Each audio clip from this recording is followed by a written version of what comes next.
The Hearts of Gold podcast is brought to you by the Grow and Share Network, produced by Off the Walter Media Productions. Welcome to Hearts of Gold. Today we have Amani with us. Welcome, Amani. Tell us about. Hi. Sorry. Oh, it's okay. Can you tell us about your Gold Award project? My Gold Award project is about bringing awareness to sexual assault, sexual harassment, and sexual peer pressure within my age group, which is like high school students, middle schoolers, and also college students as well. And how did this project come about? When I was a freshman in high school, I read this book called Speak in my world literature class, and it was about a character who was raped at a high school party. And after we had finished reading the book, we had to write an essay that had one of the topics that my teacher gave us, and it was about like the effects that it can have. And also in the back of the book that we had, one of the questions that the author was given, she got letters from males asking why was the character so distraught. And so I decided to write my essay about it. And it still settled in my heart that I was like, people are really going through this and they don't know the effects that it has on people who have been victims to sexual assault. So I decided that I wanted to make my Gold Award about that. And you had a couple of different aspects of your project. Can you tell us about the different things that you did during your project? I created a video, a documentary type video, first to show the signs of how to know if someone has gone through this or the signs that it might happen. If this has happened to you, you can talk to somebody about it as well.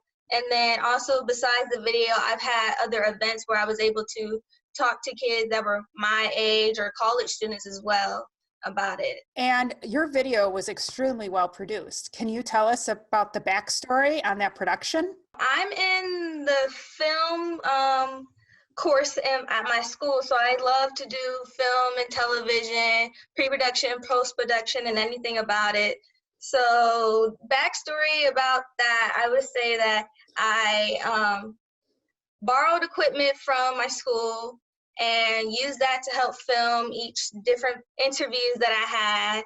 And as well, I was also in the learning process to learn how to edit as well. So I edit everything together with the help of somebody else as well who knows how to edit. So it was a learning process when it came to the editing, but like when it came to like filming, it was a breeze. And you had a lot of people on your team. Can you tell us about some of those people and how they came to be on your team? My mom, of course, she's always been a help with me in any project that I've ever had. And as well with Girl Scouts, she's always very supportive. My high school principal, Misty Cooksey, she was very helpful, and she was also in my video as well. And she helped support me by having that as a resource if a student ever came up to her saying that this might have happened to them and they're not sure who to really talk to about it. They can use my video. And then also my troop leader, Paula Mensa. She has been a really great help because the advisor that I was originally assigned wasn't that good of advisor, so once we got switched to her, she was always on my back.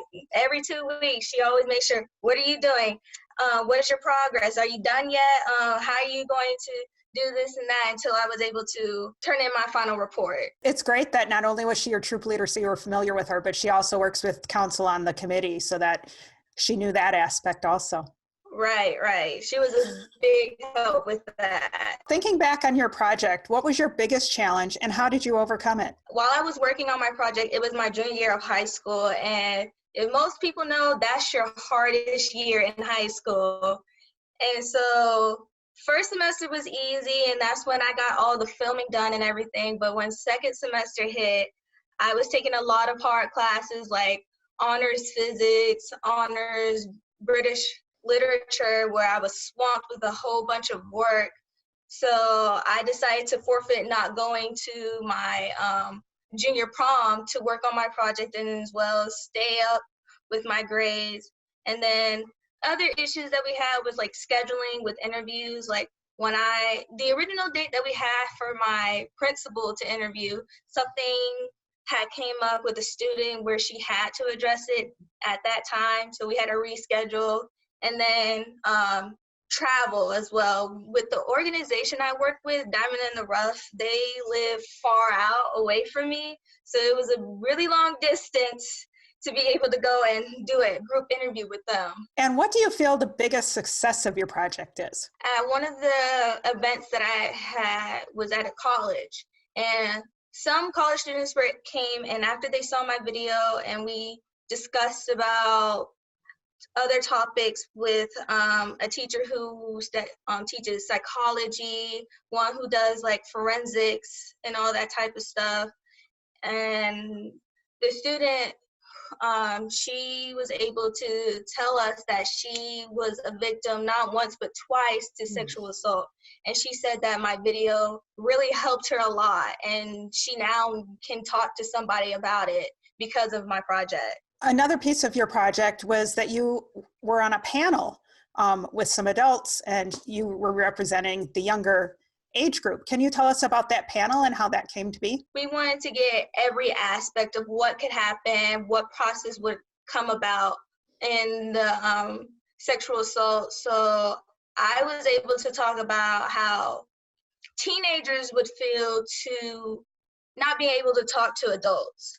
Because like what I said was that since there's such a big age gap between teenagers now and adults, we lived in two different generations that had different technologies. Like now we have phones, laptops, social media.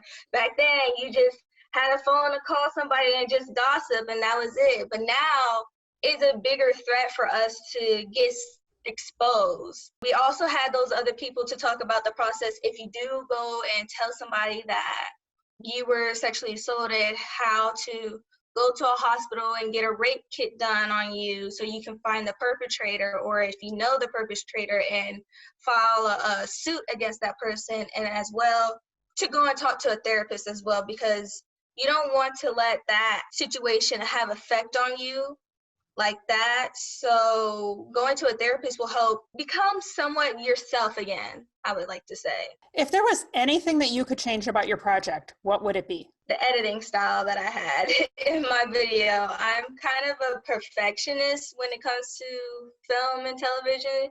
And so I wish I had a big idea there where in most documentaries you have like a scene being acted out while there's like a voiceover going over it. And that was my big plan, but we weren't able to find actors to be able to do that. So we had to do the little facts and the statistics and stuff.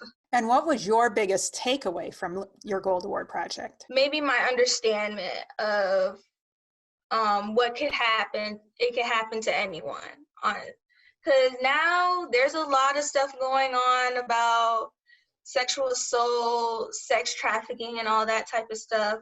So it made me more aware of my surroundings, know who I'm being around with, and as well, like, to just make sure that if it does happen to me, God forbid, but to know that I'll be able to talk to someone about it and be able to get help in a proper way.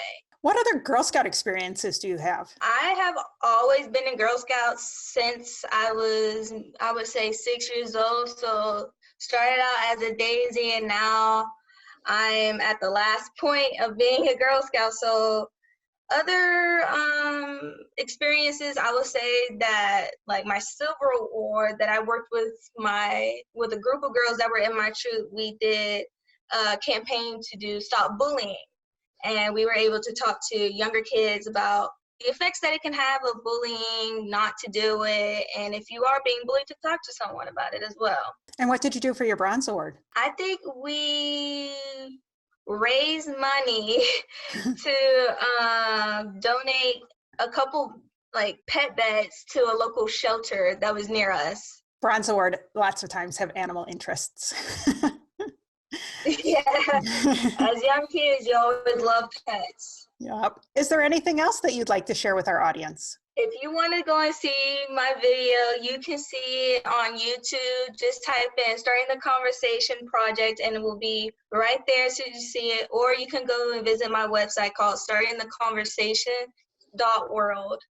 And we'll have links to both of those in our show notes. Yes. And what is in your future? In my future, I plan on going to college. I have already been accepted into Clayton State University for film and television, and I would like to become a film director or a film editor. And how do you make your s'mores? Roasted, well, golden brown on the outside, but gooey on the inside. Me too. Well, thanks for joining me. No problem. Thank you for having me. Of course. Check our blogs for tips and tricks at heartsofgoldpodcast.com. And make sure to click subscribe so you always know when new episodes are released. And don't forget to power your passion and conquer your challenges.